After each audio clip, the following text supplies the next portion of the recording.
जयपुर से इस वक्त ये बड़ी खबर सामने आ रही है। एसएमएस में रेजिडेंट आंदोलन का पूरा मामला। चिकित्सा मंत्री गजेंद्र सिंह खिमसर ने सख्त लहजे में दी रेजिडेंट्स को सलाह। खिमसर ने रेजिडेंट डॉक्टर्स को 2 टूक संदेश दिया और कहा कि हर 6 महीने में आ जाती है डिमांड। सरकार के पास टैक्स पेयर्स का है पैसा, रस्सी को इतना भी ना खींचे कि वो टूट ही जाए, और यदि ऐसा हुआ तो सिस्टम के साथ ही रेजिडेंट्स को भी दिक्कत होगी। रेजिडेंट्स को रीजनेबल मांगों पर चर्चा करनी चाहिए, क्योंकि इससे पहले हम आपको लाइव तस्वीरें भी दिखा रहे थे जहां पर मौजूदगी थी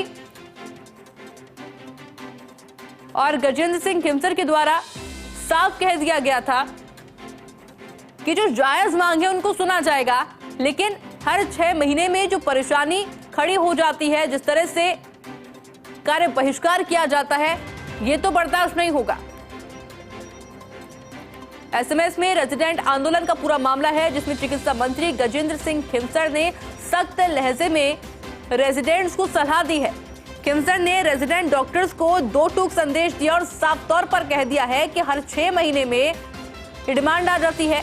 सरकार के पास टैक्स पेयर्स का पैसा है। इसके साथ ही उन्होंने ये भी कहा कि आप रस्सी को इतना भी ना खींचे कि रस्सी टूट ही जाए, क्योंकि यदि ऐसा होता है तो सिस्टम के साथ साथ रेजिडेंट्स को भी दिक्कत जरूर होगी।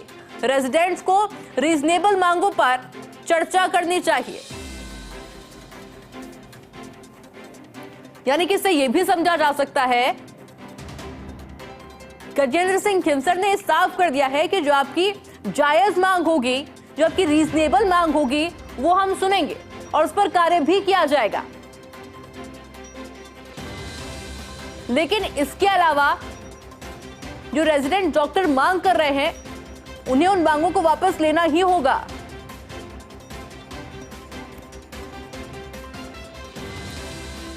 क्योंकि साफ कहा गया है कि सरकार के पास जो पैसा है वो टैक्स पेयर्स का पैसा है। साथ ही में हिदायत देते हुए उन्होंने ये भी कहा है कि अगर आपकी कोई रीजनेबल मांग है, यानी कि जायज मांग है, उसे हम पूरा करने को तैयार है। लेकिन जो मांगे जायज नहीं है, जिस पर कार्य नहीं हो सकता, जो हर 6 महीने में डिमांड की जाती है, उसको आपको वापस लेना ही होगा। हालांकि देखना होगा कि क्या जो रेजिडेंट डॉक्टर्स हैं वो ये बात मानते हैं, क्या वो अपने आंदोलन को खत्म करते हैं या फिर नहीं करते, ये बड़ा सवाल अभी भी बना हुआ है। लेकिन जिस तरह से चिकित्सा मंत्री गजेंद्र सिंह खिमसर ये साफ कह चुके हैं कि मांगे सिर्फ जायज ही पूरी होगी, इसके अलावा अगर वो आंदोलन करना चाहें तो एक हद तक आप किसी आंदोलन को खींच सकते हैं।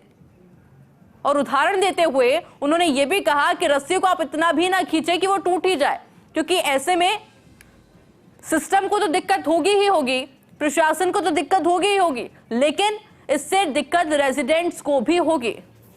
मेरे साथ में एसोसिएट एडिटर विकास शर्मा जुड़ चुके हैं। विकास, और क्या कुछ जानकारी आपके पास? देखिए, बिल्कुल ये जो हड़ताल है, इसको हम शुरू से पहले दिन से ही हड़ताल कह रहे हैं, वो उसका कारण भी है।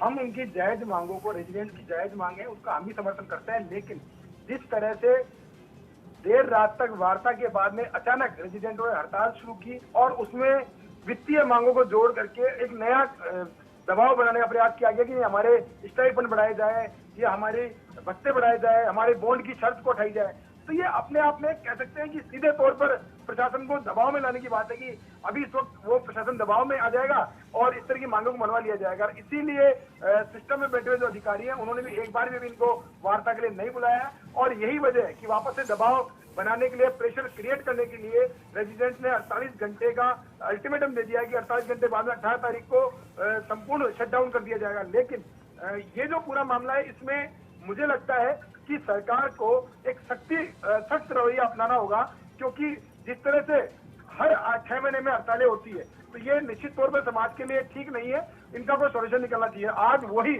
मैसेज चिकित्सा मंत्री ने दिया है कि रस्सी को इतना भी ना तोड़े, खींचे कि वो टूट जाएगा। अगर टूटेगी तो सिस्टम को दिक्कत तो होगी, लेकिन साथ में रेजिडेंट्स को भी दिक्कत होगी। उसके उन सभी पक्षों को ध्यान रखते उन्होंने बड़ा दिल दिखाते हुए कहा कि उनकी जो रीजनेबल डिमांड्स हैं, उन रीजनेबल डिमांड्स पर सरकार बातचीत करने को तैयार है, उनको पूरा करने को तैयार है। लेकिन जो अनजस्टिस डिमांड है, जो कि प्रेशर क्रिएट करने के लिए कराई जा रही है, उन डिमांड्स पर ना तो बातचीत होगी और ना ही उनको लेकर के कोई प्रशासन के दबाव में आएगा। जो डिमांड मांगे उनको मांगी जाएगी और उन्होंने कहा कि इस वक्त जो स्थितियां हैं उनको देखते हुए तत्काल प्रभाव से रेजिडेंट्स को काम पर लौटना चाहिए, उनको बड़ा दिल दिखाना चाहिए, ना कि इस तरह से अडेल रवैया अपनाना चाहिए। जी बिल्कुल विकास, बहुत बहुत शुक्रिया आपका तमाम जानकारी के लिए। और देखिए जिस तरह से विकास ने भी जानकारी दी है कि रेजिडेंट्स को ये लग रहा था कि हम प्रशासन को दबा सकते हैं, हम अगर आंदोलन करेंगे तो हमारी सुनी जाएगी, लेकिन जिस तरीके से चिकित्सा मंत्री गजेंद्र सिंह खिंवसर भी साफ कर चुके हैं कि मांगे तो पूरी होगी लेकिन सिर्फ जायज मांगों को सुना जाएगा। प्रकार की मांगों को लेकर मेरी बात सुनो, अब आप देखिए 6 महीने में कितनी बारी मांगे कर ली हैं। अब सरकार जो है ये पैसा तो टैक्स पेयर का पैसा है ना, हमारे लिए तो बहुत इजी है कि हम ये बढ़ाते रहे, पैसा तो आपके टैक्स का है, आपके परिश्रम का पैसा है। और रेजिडेंट डॉक्टर्स को सोचना चाहिए कि ऐसे अगर ये बार बार धक्का देते रहे तो फिर क्या है कि रस्सी टूट जाएगी। हम उदार दिल से सोचेंगे, हम फेयरली सोचेंगे, पर ये रस्सी न तोड़े, क्योंकि क्या है कि अगर बहुत ज़्यादा ये बढ़ गया तो फिर हमें दूसरे रास्ते, दूसरे रूट्स ढूंढने पड़ेंगे और वो क्या होगा कि उनके लिए भी अच्छे नहीं होंगे और हमारे लिए भी अच्छे नहीं होंगे, क्योंकि बार बार मांगे करते जा रहे हैं, बार बार कहते रहे। 6 महीने में 2-3 बारी इन्होंने मांग कर ली है, ये कभी ख़त्म नहीं होगी। तो एक बारी बैठ के हम उनको रिस्पेक्ट करते हैं, वो लोग इतना हार्ड वर्क करते हैं, रेगुलर डॉक्टर से भी ज़्यादा हार्ड वर्क करते हैं। हम मेरी इनसे यही अपील है कि रीजनेबल हो, भगवान को ऊपर रखकर देखो कि सरकार से कितना लोगे। सरकार का मतलब नहीं कि ये पैसा जो है ये आलतू फालतू पड़ा हुआ है, ये हमारे हर नागरिक का, उसका टैक्स का पैसा है जो हम कमाते हैं और हम हमारी जनता